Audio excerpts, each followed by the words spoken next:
Hi guys! Welcome to my YouTube channel po. Sa ating mga 4-piece beneficiaries po, nakatanggap na po ba ang lahat? Ayan guys, so ilang araw na pong marami pong mga payout ang nare-receive ng ating mga 4-piece.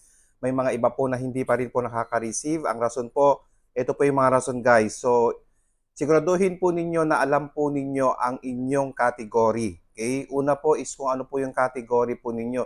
Hindi ibig sabihin na may payout po ang 4-piece, automatic na kasama na po ang lahat. Okay?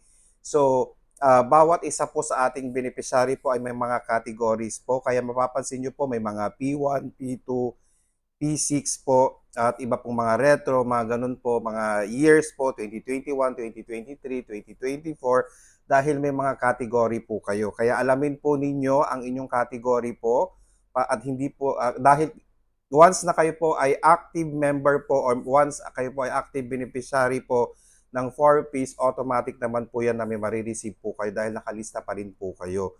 Alamin lang po natin kung ano pong mga categories meron po kayo, kung ano po yung category po ninyo para po hindi po tayo magkaroon ng idea na wala kayo magiging or marireceive kasi nga po hindi pa po ninyo payout. So ulitin ko po, alamin po natin ang category po natin.